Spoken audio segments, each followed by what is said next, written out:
Test 1, 2, 3, 4, 5. Test 1, 2, 3, 4, 5. Do we have audio? Is there any audio?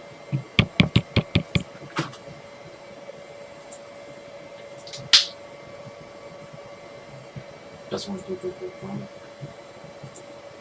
Test 1, 2, 3, 4, 5. Do we have audio? Is there any audio?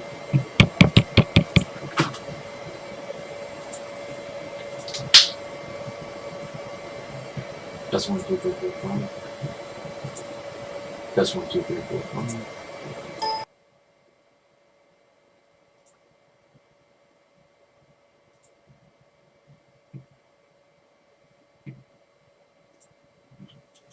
Is there any audio?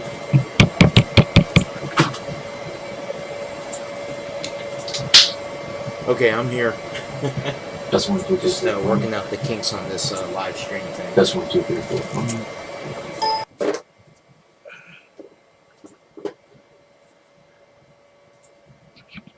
Hi, everybody. Thanks for stopping by.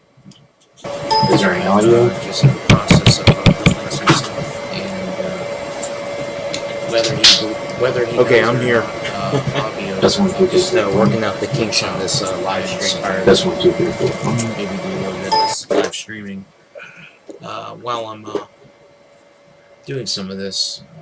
I'm sure. Hi, everybody. Thanks for stopping by. Home right now.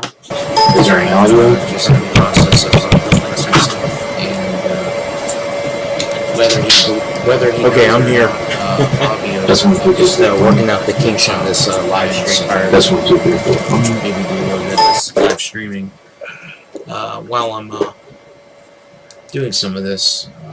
I'm sure. Hi, everybody. Thanks for stopping by. Home right now. Is there any audio? Just in the process of building some stuff, and whether he Okay, I'm here. audio. Test 1, 2, 3, 4, Just 5. working out the kinks on this live stream. Test 1, 2, 3, 4, 5. Maybe do a little bit of this live streaming while I'm doing some of this. I'm sure. Hi, everybody. Thanks for stopping by. Home right now. Is there any audio? Just in the process of building some stuff, and whether he Okay, I'm here.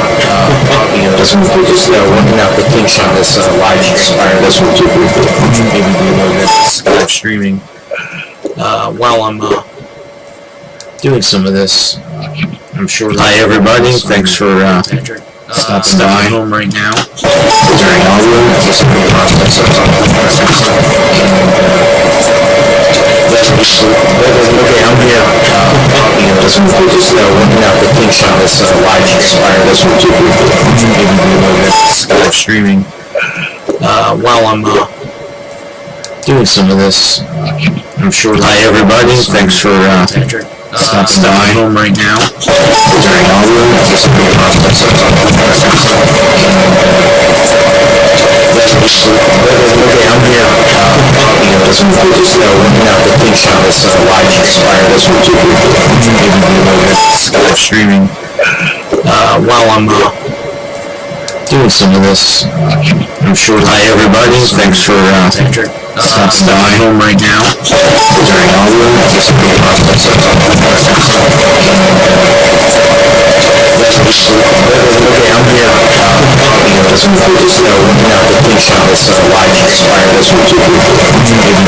this live streaming while I'm doing some of this.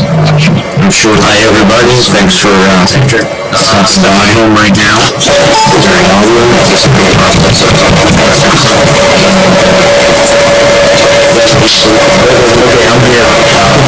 Test 1, 2, 3, 4, 5. Working out the kinks on this live stream. Test 1, 2, 3, 4, 5. Maybe do a little bit of this live streaming while I'm doing some of this.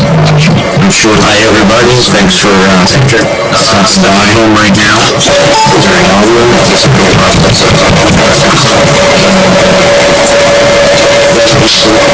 Okay, I'm here. audio. Test 1, 2, 3, 4, 5. Working out the kinks on this live stream. Test 1, 2, 3, 4, 5. Maybe do a little bit of this live streaming while I'm doing some of this. I'm sure. Hi everybody, thanks for stopping home right now during audio.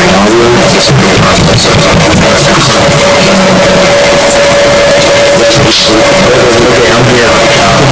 Let's move on this, completion of this live expire this one too. Streaming while I'm doing some of this. I'm sure. Hi everybody, thanks for stopping home right now during audio.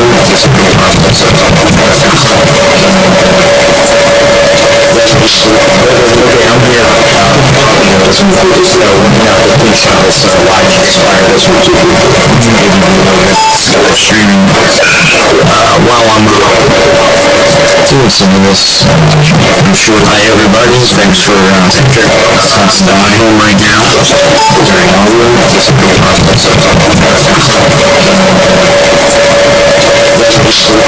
Okay, I'm here. Let's move on this, completion of this live expire this one too. Streaming while I'm doing some of this. I'm sure. Hi everybody, thanks for stopping home right now during audio.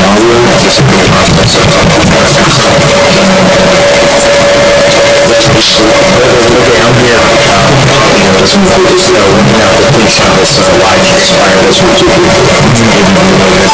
Streaming while I'm doing some of this. I'm sure. Hi everybody, thanks for stopping home right now during audio.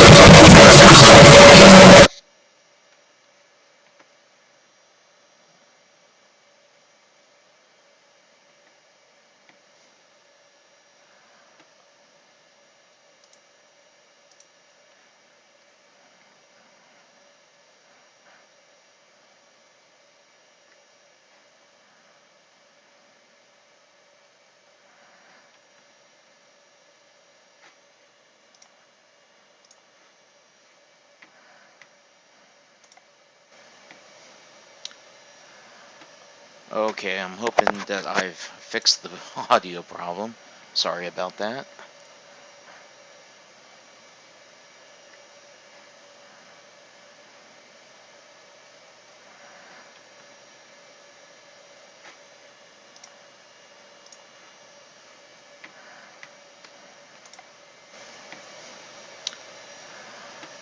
Okay, I'm hoping that I've fixed the audio problem. Sorry about that. I'll just use my headset, so that way you don't get that nasty noise. So I'm very, very sorry about that. Thank you, Patrick, for bringing that to my attention, because I had no idea. I just had the video feed. I didn't have the audio. Actually, when I first started, I'm hoping that I've fixed the audio problem. Sorry about that.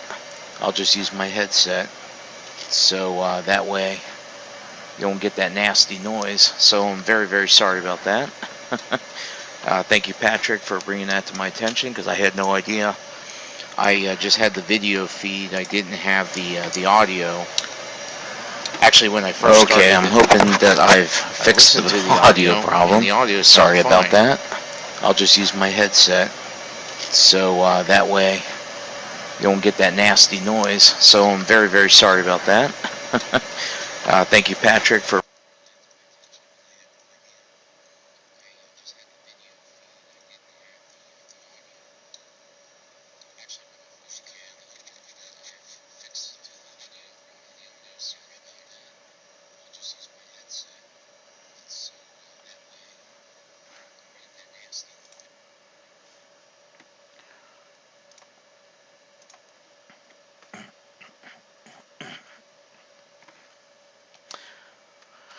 Okay, appears there's still some kind of issue going on here. I'm getting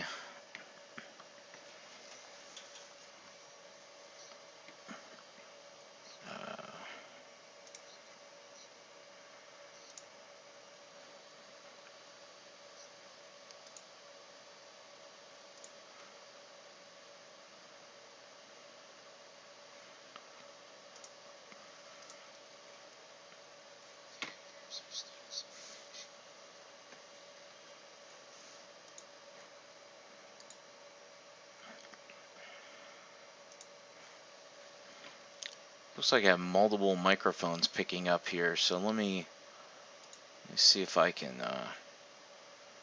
disable. There we go. Alright, I've disabled the webcam microphone, so hopefully that's going to fix that problem. We shall see.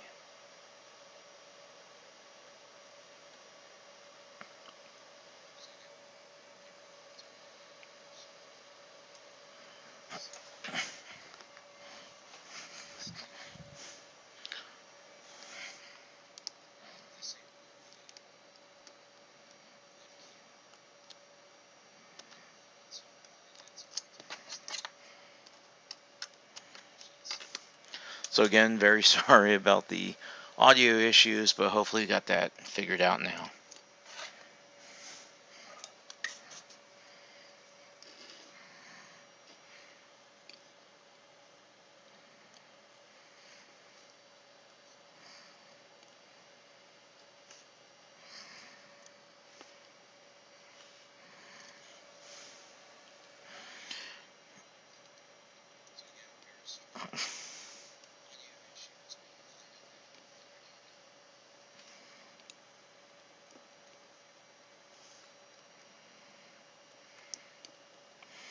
And I mentioned before that my buddy Javi over at Javi's Wood Shop, he's kind of inspired me to maybe do some of this live streaming from my workbench here.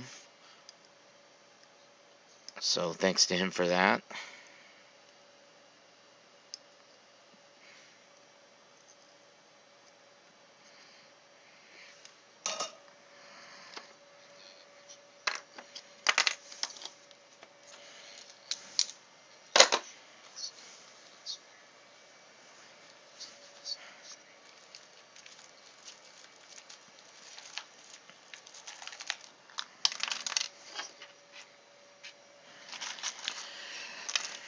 So question, let's see here, Patrick asked one building. I will explain it again since the audio was obviously going crazy the first time.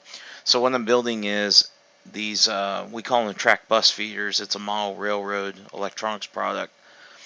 And to make the assembly easier, I have this 3D printed jig where the terminal blocks fit in, and then the board goes in upside down. And after I'm done soldering, I pull them all out. And as you can see, the module fits in just like that.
I've actually meant to do a video on this process because I've had so many people ask me, how do I assemble stuff at home? You know, these various products, especially these small products that, you know, don't have a lot of parts, but obviously we're assembling quite a few of them because when you're selling these in 10 and 20 packs, you can't just build, you know, 10 or 20 and just keep them in stock. You have to keep hundreds in stock if you can.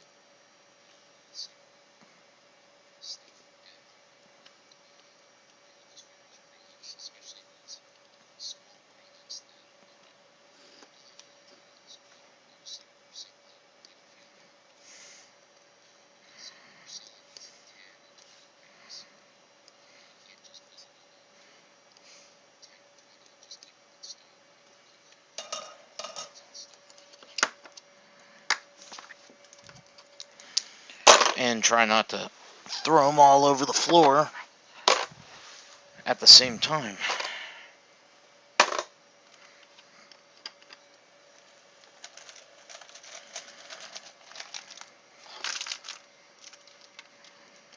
Is the audio still sound okay? Is everything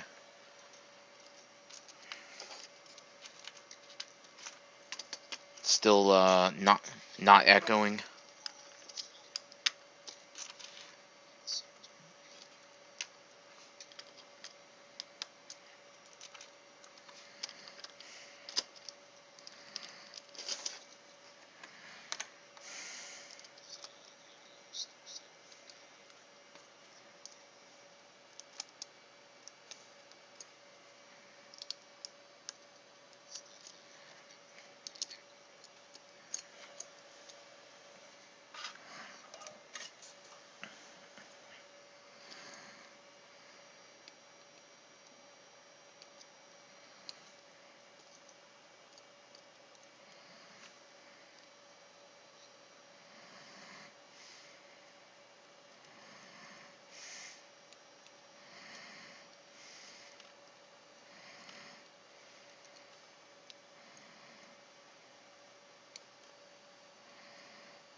Now I'll tell you, the annoying thing is I'm actually hearing my playback, my delayed playback through my headset, so I'm going to see if there's a way I can mute that.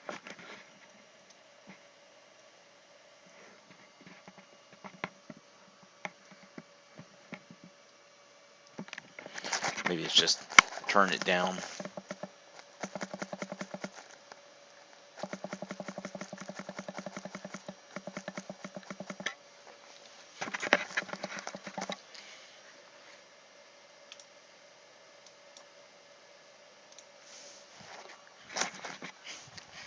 There, that's better. At least now I don't have to listen to the delayed playback of my own audio coming through, 10 seconds after I say it.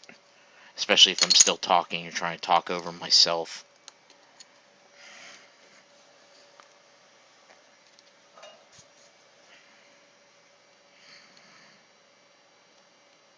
And just joined us, thank you. I'm seeing 5 or 6 viewers, so thank you. And I'm just I'm glancing over periodically at the chat to see if anyone says anything. Toughest thing about getting a little older is it's getting to the point where I need my glasses to see that. But really, what I'm doing here, I really got to take my glasses off or push them up so I can see what I'm doing here, which obviously means I need bifocals. Yay for getting older.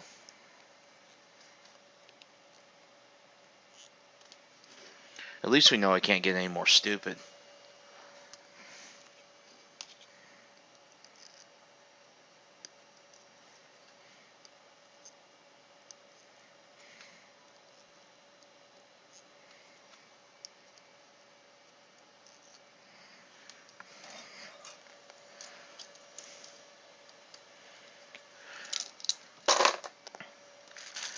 And just to make sure, Patrick or somebody can tell me, is my audio still coming through okay?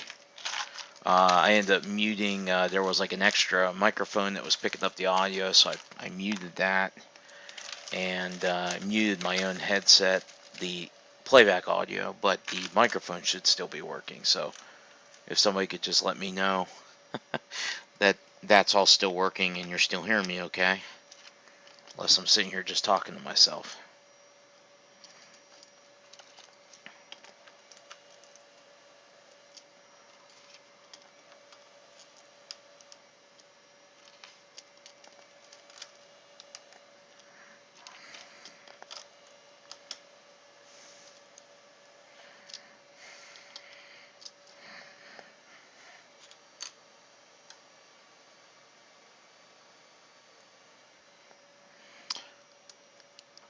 I had one of those magnifying light rings years ago. It was used incandescent. It wasn't really a light ring. It was magnifying uh, with like an incandescent lamp behind it. I guess that's the best way to describe it. So the light wasn't great. What I'd love to have is one of the I'd like to have one of the fluorescent or LED magnifying lights that has the ring of LEDs or ring of fluorescent light underneath it. Really, the LED are the best ones. I used those at my last job, and they were great.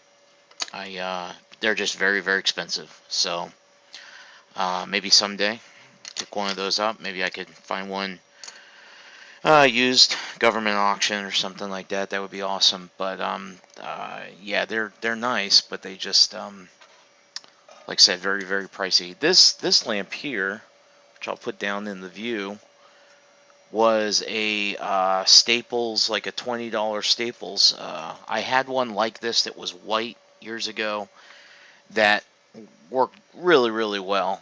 The best thing about it was the spring mechanism on it was reliable.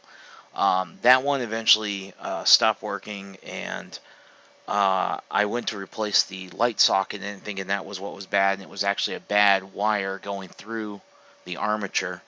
And as I was trying to pull the old wire out so I could fish a new one in, it jammed up and I never could get it, and pulled and it just ripped out, and the thing was clogged. And at that point I just decided it's time to replace this thing. So I ended up buying this one, ended up finding this one at Staples for about 20 bucks, and actually, despite it being incandescent where it just gets really hot, works great. I just have a really I think I have, let's see here, what's in this thing? It's like a 60 watt or something bulb. I've got a pretty hefty bulb in it, so it's putting out a lot of light.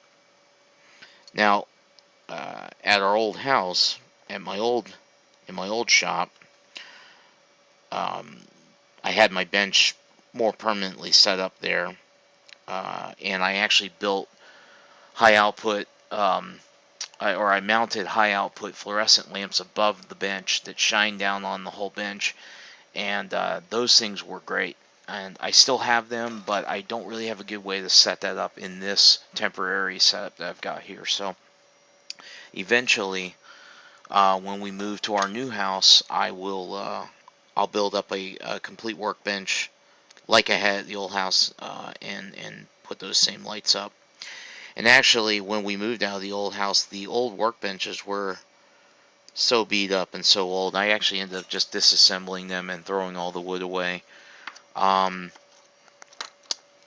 The only thing I did to even save anything was I took pictures of the bench tops.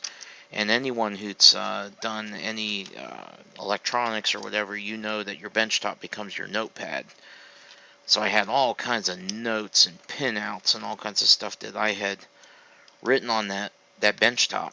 And even though I had already decided I was throwing it away, it was kind of hard to throw it away. But I did take some pictures of it before I did throw it away, just for memory reasons, I guess, nostalgia reasons, if you will.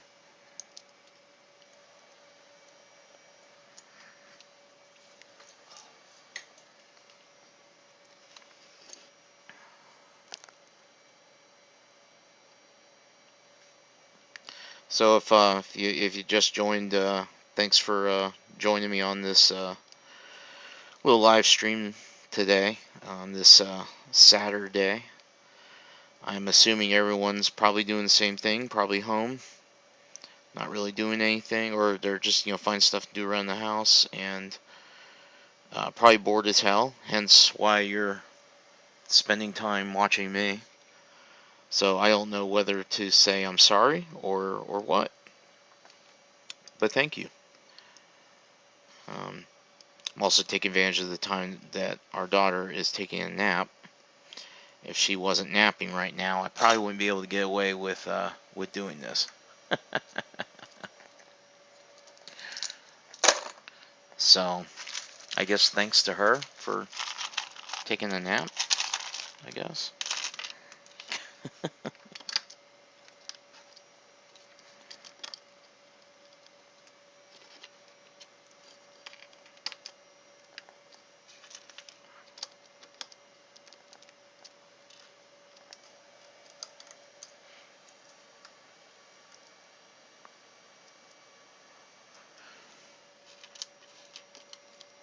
So, okay, Patrick, so you said you want to 3D print a desk light tower. And, oh, okay, you'll send me a link on Messenger. Okay, very cool. I will check that out. Yeah, I tell you what, man, you are becoming like the 3D king, buddy. The 3D printer king. I've been seeing all the stuff you've been printing. It's looking great.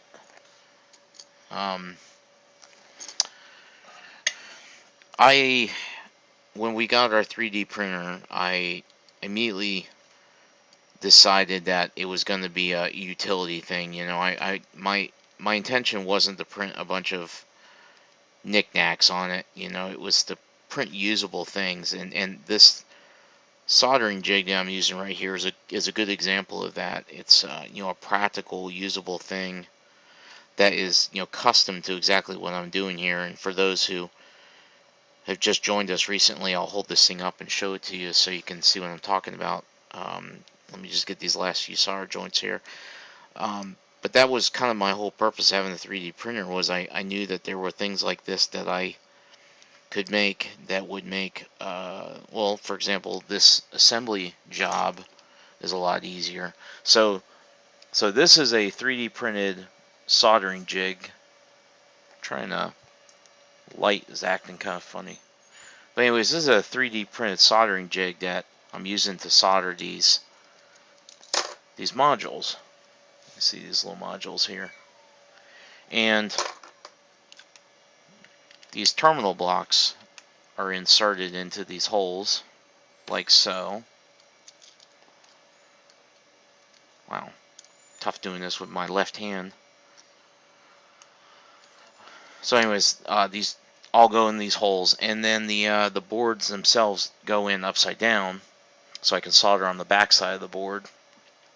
And then when it's done, I pull it out, and this has a couple advantages. One, I don't have to put these in, then try to flip the board over to hold everything in place while I'm soldering. But the really important thing is that this jig keeps these terminal blocks aligned perfectly. They're all aligned so that they're not twisted or wonky or anything like that. And just in general, I just have a much nicer looking product when I'm done, because it did keep everything nice and straight and square. And that's a huge advantage. Plus, really, by doing it this way, I can speed up the process, because now instead of doing one of these at a time, I'm doing 4. And yeah, I could print another block so that I was able to do, say, you know, a matrix of 9 of these at one time or whatever. But I find that doing them in 4s is fairly comfortable. You can see I just added the boards on there, and now I just, you know, go around down the line and solder these all at one shot. It's a very much an assembly line kind of assembly, because you know, you insert all the terminal blocks at one time, and then you place all the circuit boards on at one time, and then you do all the soldering at one time, and when you're done with a step, you've completed that step for all 4, not just one. And I think that's why it goes much faster. I mean, you can make the argument that you're spending the same amount of time, but I argue that you're not. It is faster, because, like, for example, I'm able to very quickly just blow through soldering all these joints without having to monkey with it. See, I just soldered all 4 of those in, what, 30 seconds, if that. So, and there we go. That's another 4 done. And just in the let's see, the streams have been going 30 minutes now. I've seriously been working for maybe 20 because I was monkeying around with the audio and everything. But you can see I've made that many in about 20 minutes. That's pretty good. Let's see. Oh yeah, yeah, Patrick. Yeah, that's kind of what prompted me to kind of go down that tangent, was all the things that you're printing for, like dust collection, adapters and that sort of thing. Those are all practical, usable things in the shop, or just whatever the trade may be, or the function. That's where I think 3D printing excels. I have no interest in printing, little figurines. It's just not my thing. Now, I will say that one of the things that that I am glad to have the 3D printer for is with the N-scale model railroading, being able to print things like buildings. It's tough to find that stuff, especially if you're modeling modern day railroad stuff. Model railroad. Not a whole lot of models out there for modern models. A lot of it is 1930s, 1940s, 1950s. I guess what a lot of people consider, heyday for railroad. But I still much prefer to model the modern day stuff. So being able to design and print that stuff sure makes it easier than trying to go out and source something that more than likely no one has, developed as an actual product.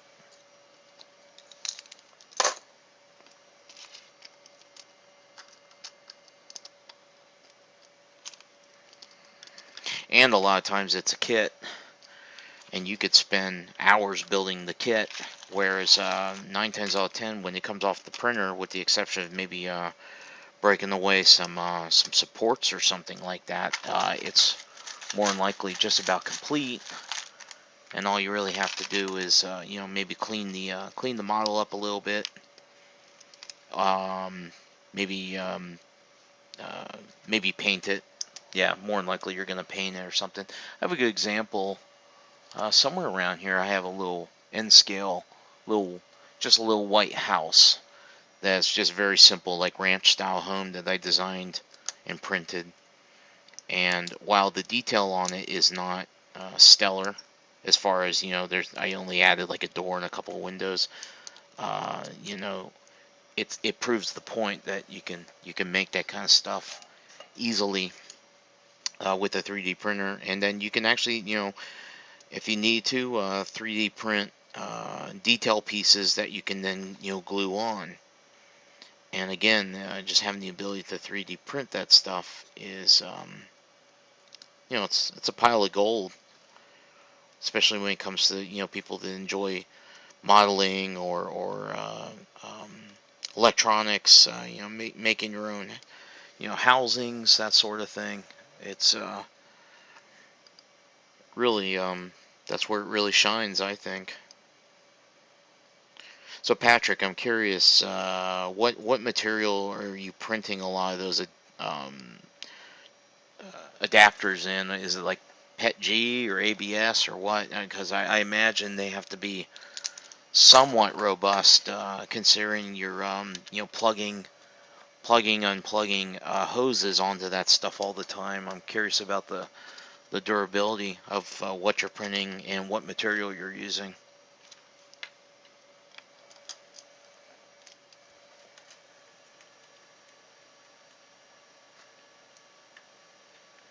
Hey, speaking of Javi, so Javi, I don't know if you caught me saying this, but you've inspired me to do some of this, like you've been doing with the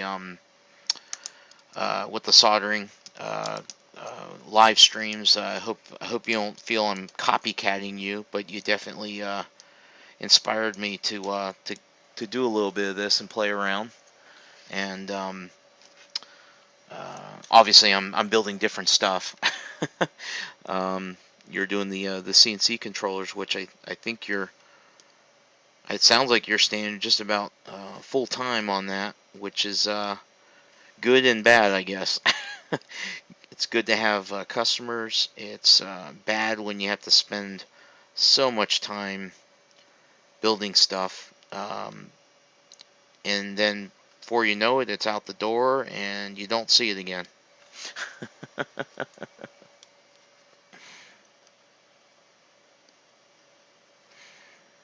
I guess that's the nice thing about these small products I'm doing is that you know, I don't have a ton of time invested in the construction of most of these products. You know, and like I said, these little guys right here, most people are buying them at 10 and 20 at a time. So, you know, I fill a bag, I seal it up, and, you know, off they go to the customer. And, you know, I will probably never see them again, but I also, there wasn't a ton of time into them. So, you know, you don't have a, you know, you don't miss them as much, opposed to, like, say, one of your controllers where you're putting so much time into building one of those. You know, it's one of your babies going out the door each time.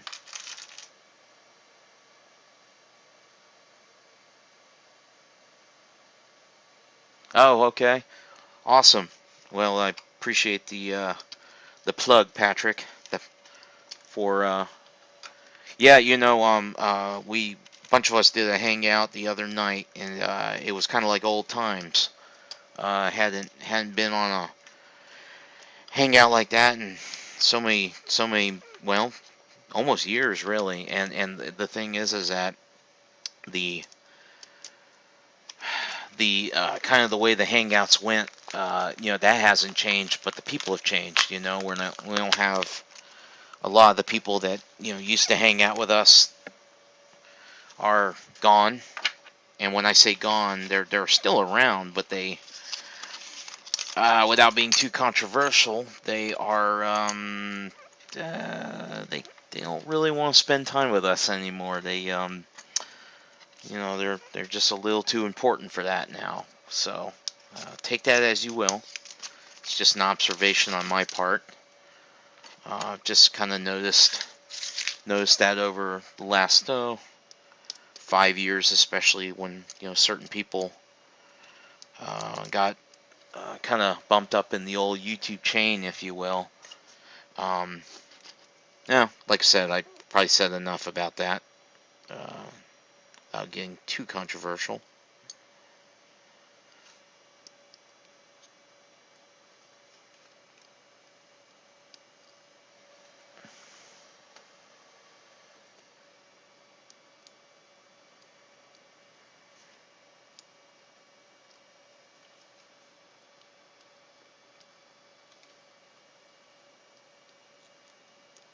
I was kind of curious as I did this live stream. You know, I was looking at my subscriber count, and I know that's not everything, but when you do something like this live stream, that's the first people that are going to see that you're doing this is subscribers, because when they're on YouTube, say the home page or whatever, and you're doing a live stream, it's going to pop up at the top and say, hey, you know, this person you subscribe to is doing a live stream, you know, and that gives you the opportunity to just go ahead and click on it and go check it out, you know. And I was kind of curious because over the years, you know, I've built up some subscribers. I think I'm at about 6,300, I think, maybe now, somewhere around that. I think the misconception, or maybe not naivety on my part, is that, okay, I've got, you know, 6,000. Oh, well, maybe when I started first thinking this was, okay, I've got, you know, 4,000, 5,000 subscribers. I'll put a video out. And I thought, you know, if I should see, you know, maybe 1,000 views per video at the minimum, thinking like, okay, out of those 5,000 or 6,000, hopefully at least 1,000 will view it. Okay. I quickly realized that that wasn't anywhere close to the truth. It's a case of, do they subscribe and regularly come back to YouTube? You know, did they subscribe as a favor? And they just they really don't have all that much interest. How's that work? I guess what I'm getting at is the numbers are somewhat skewed because of that.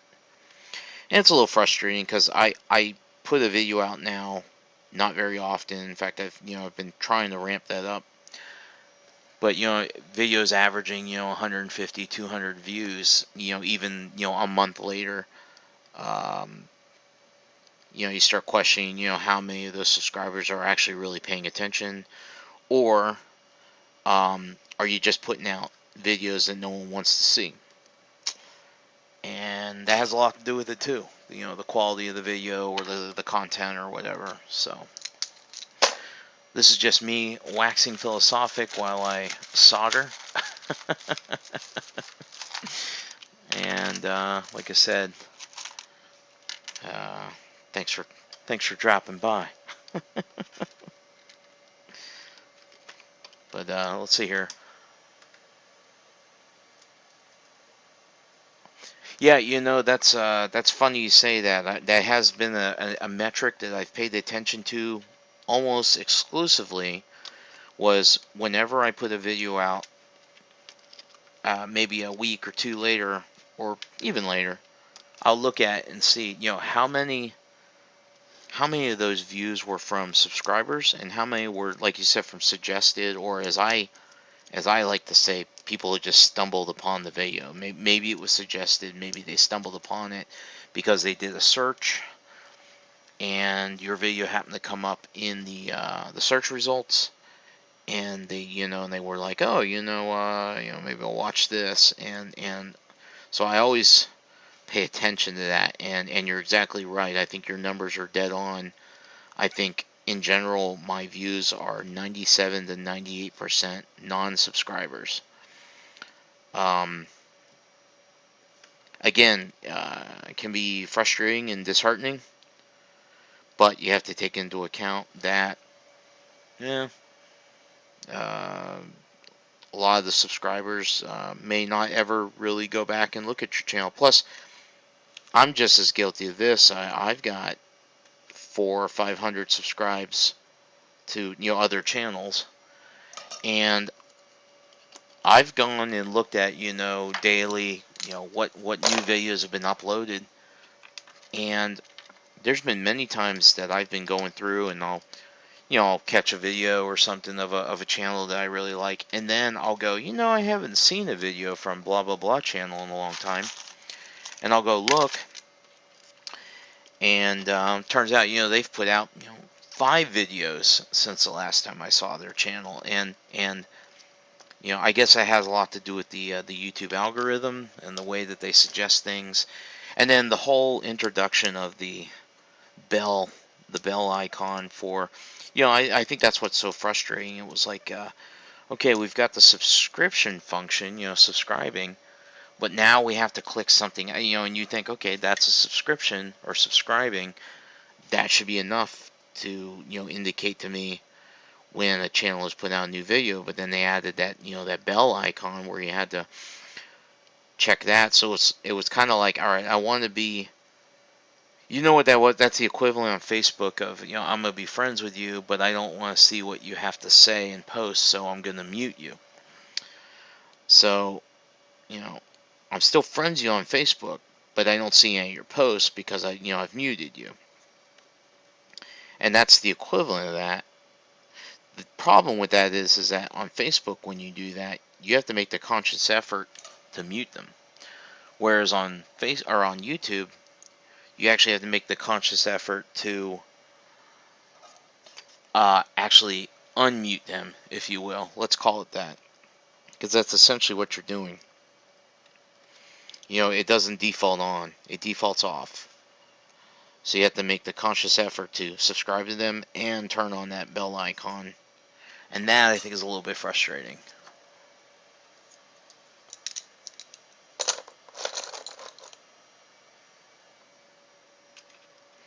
Yeah, that's a good point. If I find a video that I've searched for, a specific topic, and I find a channel that has a video on that, then I'm likely to watch the video, or at least a portion of it. versus uh, and also subscribe versus just watch the video and then move on. So yes, I too am guilty of that. What I will say is recently I've been getting a lot of suggestions through the YouTube suggestion algorithm for um, channels that do electronics or computers or even guitars. That's recently, I guess YouTube picked up on that. I've been watching videos about guitars, which I've always done, but for some reason now it's picking up on that. And I've discovered several channels that I watched a video that caught my attention and said, "Oh, this is pretty good. Let's go look and see what else this guy's done." And I go back and look and see, like, "Oh wow, this channel's whatever this channel might be." You go, "Oh, okay, this guy's got a lot of good videos. Well, let me go and subscribe to him because I can't sit here and watch all these right now. But I'll definitely come back and watch some of these. And if he puts something else out new, I will now see it. You'll give me an indication that something new has come out, and I'm pretty likely to watch it."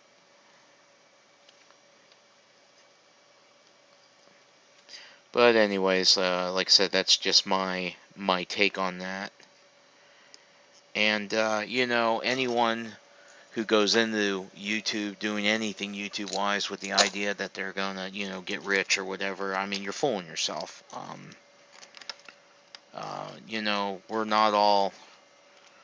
We're not all going to be Casey Neistat's or Marquez Brownlees or whatever. It's just not going to happen. I think we have seen some people in the woodworking and making community that have seen some moderate success. I think that's kind of obvious when you see people doing videos in their garage, and then a year later they're selling their home to buy humongous properties and building shops that are twice the size of my old house. I think that's a pretty good indication that things are climbing up for those people, which is great. Go ahead, take advantage of that while you can. And there's no jealousy on my part for that. I want to make that very clear. But we definitely, I think that's definitely happened. It's just not as widespread as some people might be led to believe.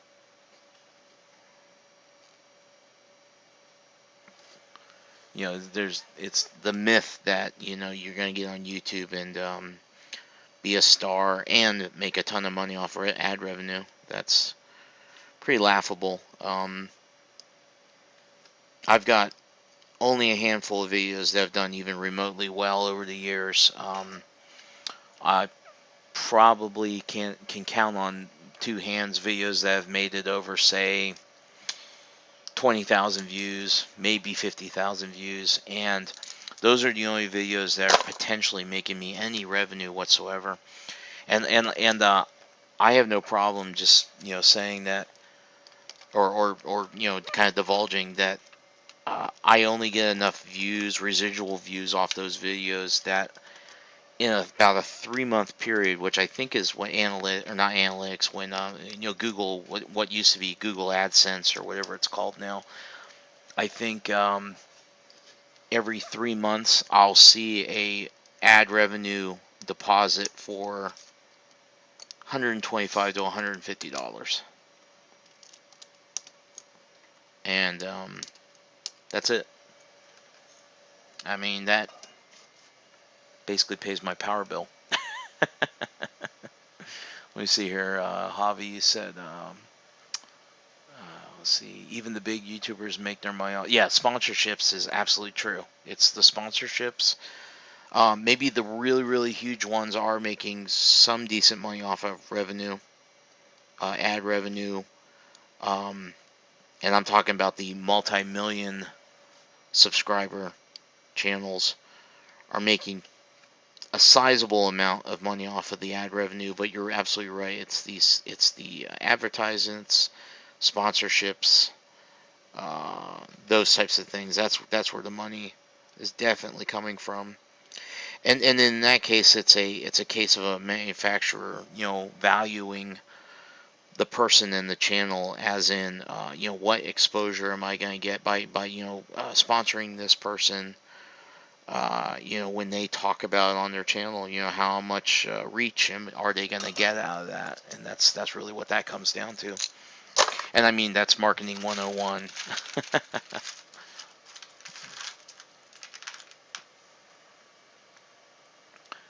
Yeah, I'm just reading your comment here, Javi, about the ROI, about your return of investment, and yeah, wow, yeah, it's fractions of a cent, fractions of a cent.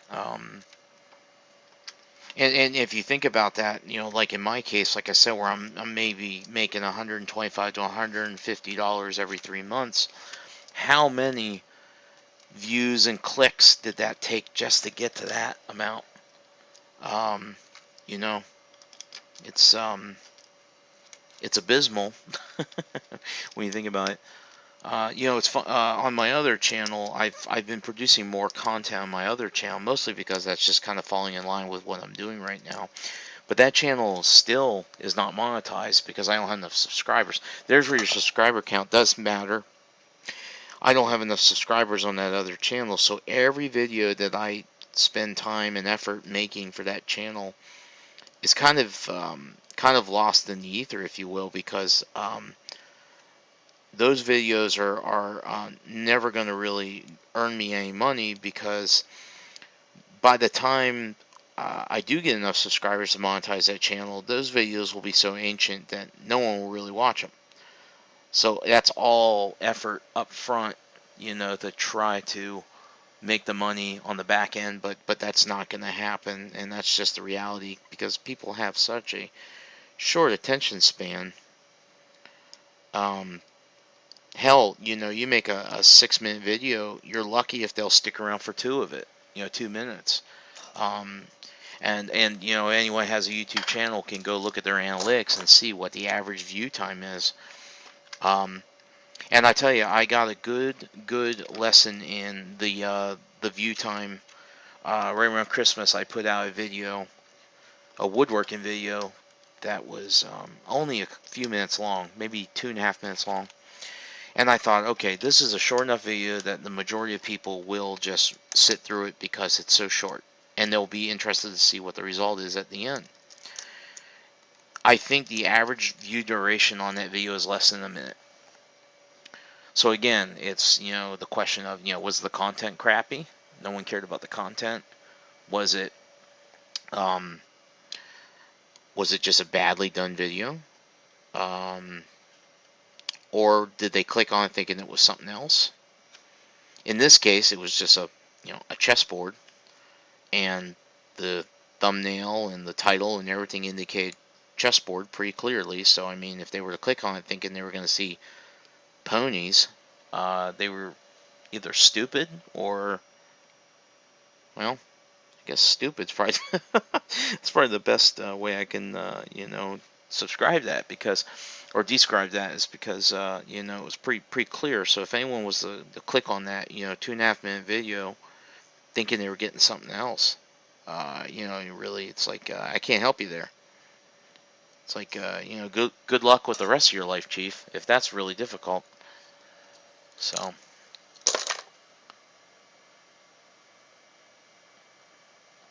yeah, it was it's a logarithmic scale.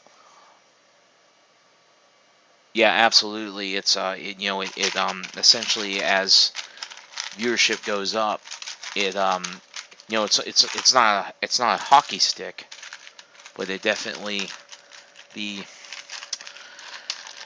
it's going to ramp up. Like you said, it's logarithmic, which makes sense.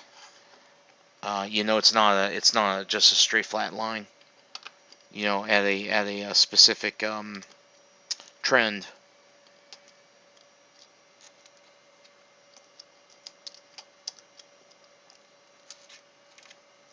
It's kind of like the U.S. tax code. The more you make, the more they take. But the less you make, the more you get to keep.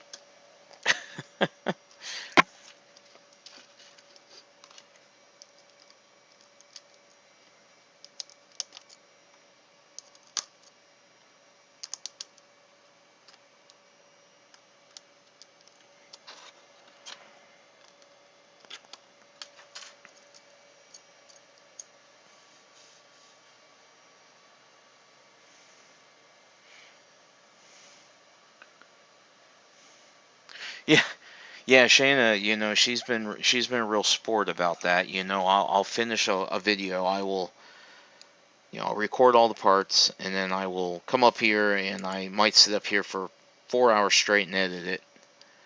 And I usually do this in the evening, after our daughter's gone to bed. And I'll come downstairs and I'll have the video on a thumb drive and I'll stick it in the Roku, because that's the easiest way is just stick a thumb drive in the Roku and just play it directly off the thumb drive. And I'll just say, hey, you got a few minutes, you want to watch this with me, and we'll sit there and watch it. And she'll tell me, this is good, this is bad, you might want to change this, and that's the time to do it. Because once that thing's on YouTube, I mean, granted, you can delete it and re-upload a different version, but I hate false starts like that. I much prefer to just get it out there and just see what's going to happen. And that's tends to be what I do with the videos. And I don't know if it's because of just my schedule in general. I have a bad habit of uploading late at night or whatever, and that's probably doesn't do me any favors, because of the way YouTube suggests videos. If I've uploaded at night, by the next morning somebody else has upload, a whole bunch of other channels have uploaded videos, depending on how many channels a particular viewer subscribes to. Your video might be already pushed all the way down to the bottom of the stack, and they may never see it. They may never scroll that far down, and you just get lost in the mix, lost in the weeds. I remember, Javi, you might have even been part of this group back when Google Plus was still around. We had a Google Plus video woodworkers group. It was a private group, and a lot of the popular woodworking names, so to speak, were in that group. And we had a big discussion one time about what day should you upload. What's the magic day? And of course, everyone had their opinion.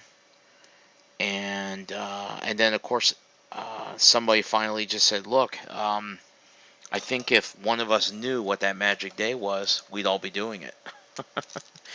So that kind of didn't really stop the conversation, didn't really stop the discussion, but it made a lot of people stop and think about that, like, because there were people almost like proselytizing, they got on their soapbox. Oh, you really need to do this on this day or whatever. That's that's really the only thing that matters. And we go, okay, if that's the case, then why is your channel? And you almost got to the point where you're like pointing that out to people. It's like, okay, I get what you're saying, but your channel has X number of subscribers, and your videos average 500 views, and that kind of forces people to actually put some real meat and potatoes behind what they're saying, because it's the internet. You can say whatever the hell you want, and everyone's an expert, because apparently 90% of the people on my Facebook friends list are experts on infectious diseases. I found out. I had no clue.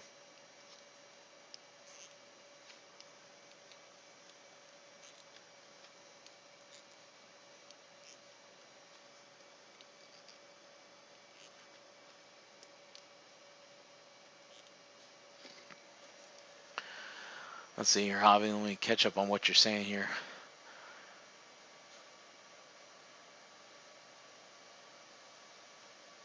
Oh, okay. I was sorry. I was rereading the one about Shannon watching the videos. Okay, yeah, 2015. Yeah, that was what I like to call I guess the heyday, if you will, because I think I want to say this channel that I'm on right now, I want to say it's 6, maybe 7 years old. I forget now.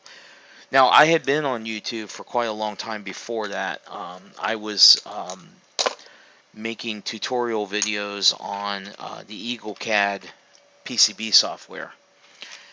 And that was actually my first taste of what potentially YouTube could do for you. And I have to explain that. I put those videos up and I didn't advertise them. I didn't do anything like that. I just put them up.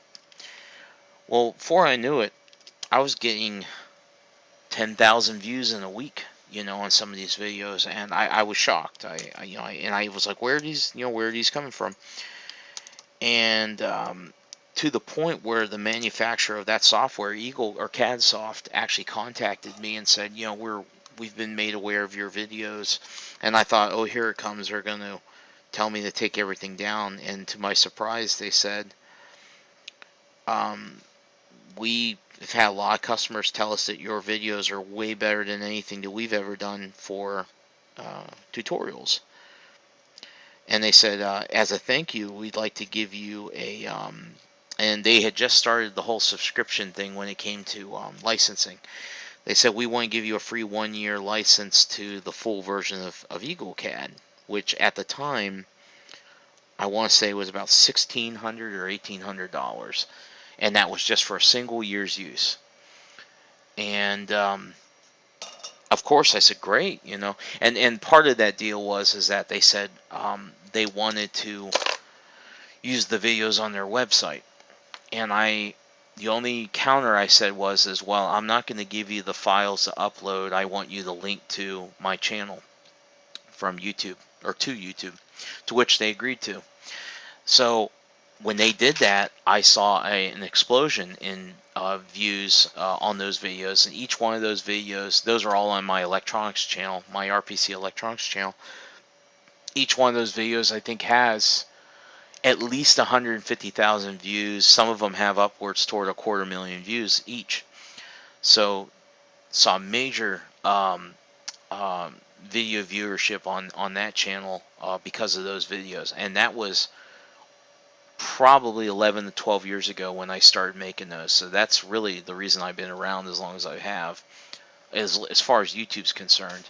The woodworking thing kind of came after the fact. I funny enough, there was some kind of challenge that was going around in the communities before I was part of it, and it was not Scrapwood. Scrapwood was actually, I was part of the first Scrapwood challenge.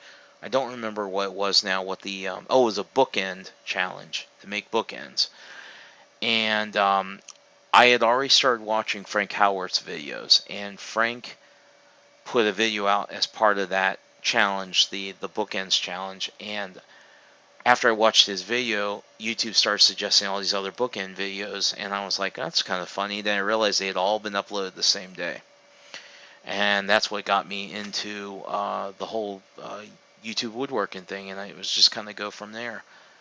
And Patrick was saying that, oh, you only found out about YouTube in 2012.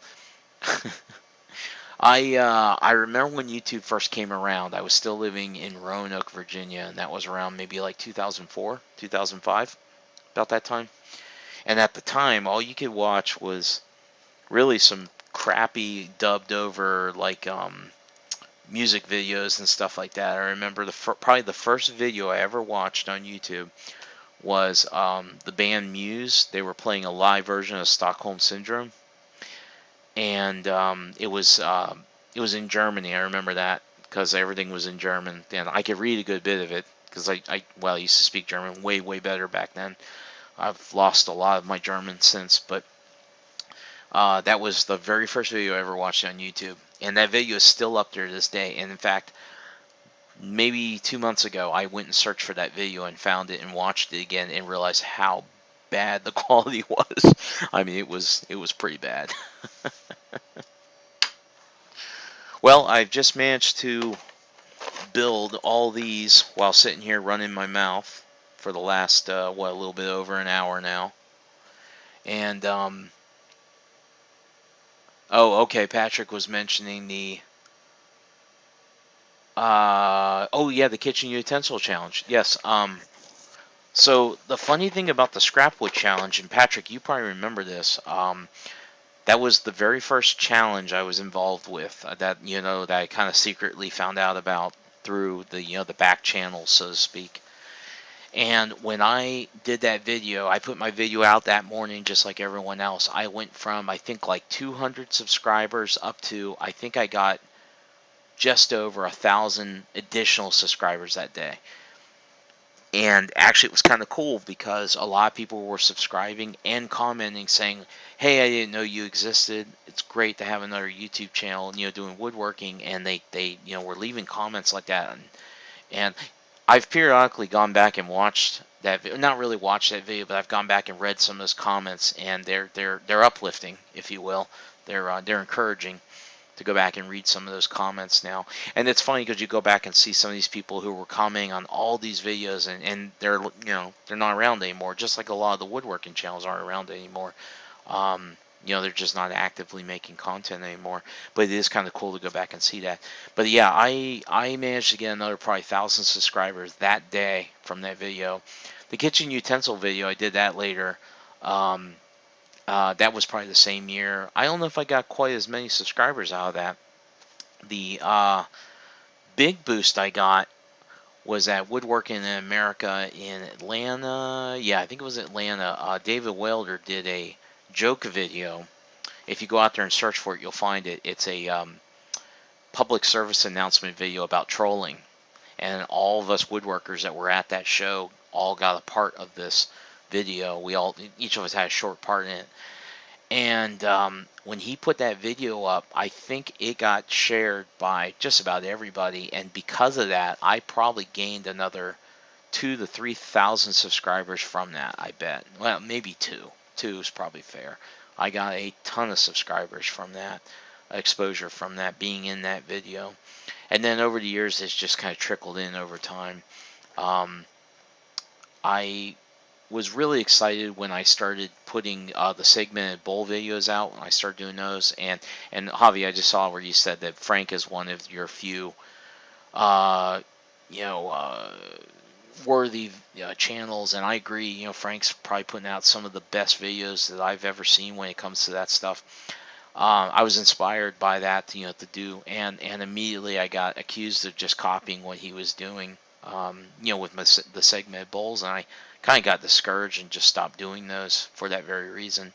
One of the things that frustrated me during that time was I did my Mickey Mouse bowl, which I used the CNC to cut the segments out, and I did that and didn't get a whole lot of feedback on that. I was kind of hoping, because I was kind of the first to do something like that with a bowl, and then somebody, it might even been Frank or somebody, did a similar video not long after that doing CNC in a bowl, doing CNC shapes or whatever, and they immediately are like, oh, you're a pioneer, you're the first one to ever do this. And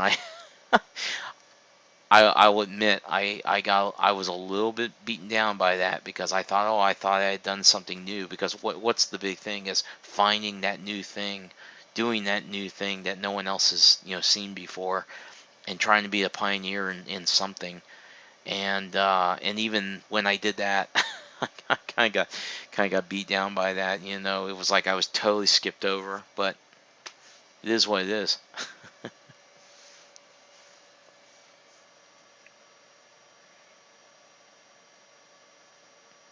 Yeah, oh yeah, Patrick. Yeah. I think that was a nice boost for a lot of the channels that day, especially the ones that were lesser known, like me.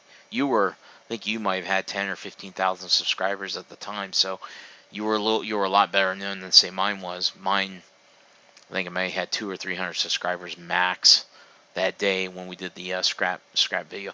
And I think the big help was, and no one does this anymore when they do those challenge videos. Remember back then, we all knew ahead of time who was going to be involved. So there was a list of everybody's link, and everyone put that in their subscription or their description of their video. So that way, when you watch that, you could click on the list and go to the next video and go to the next video and go to the next video. And that was really what drew a lot of people to my channel, was that my link to my channel was in the description of that video. No one does that anymore. I'd love for us to get back to doing that stuff, but unfortunately, I think that things have fragmented so much. And the introduction of the whole maker thing muddied the waters when it came to the woodworking, because I think you guys will probably remember that a lot of the woodworkers were kind of brought into that whole maker fold thing, the groups like on Facebook or whatever, and it kind of diluted the woodworking thing, and it wasn't just a woodworking specific group, it was just this whole maker, this general maker umbrella.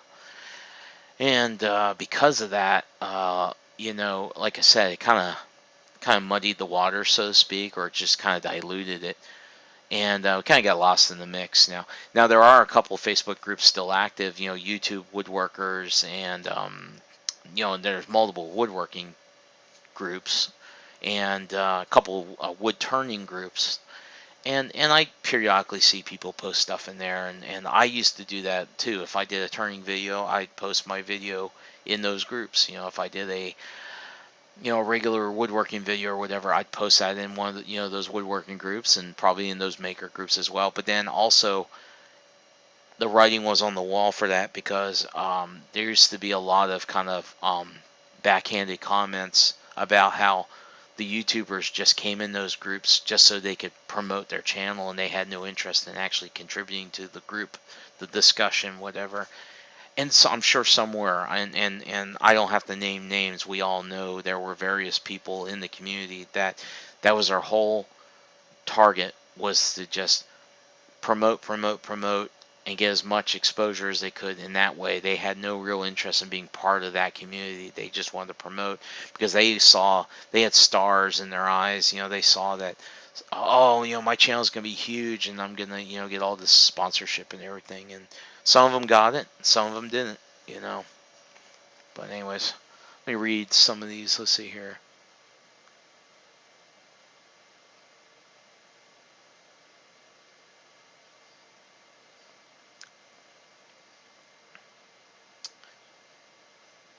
Yeah, no, Patrick, I remember you set up quite a few of those, and like I mentioned before, the Google Plus group, that was probably one of the more popular places internally, that was, closed off to the general public, that, a lot of that was organized.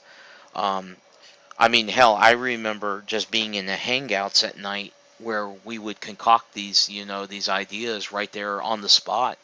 Hey, let's do a challenge on this, let's do this, and everyone would sign up right there, and we would get, the names of everybody in the channels, and the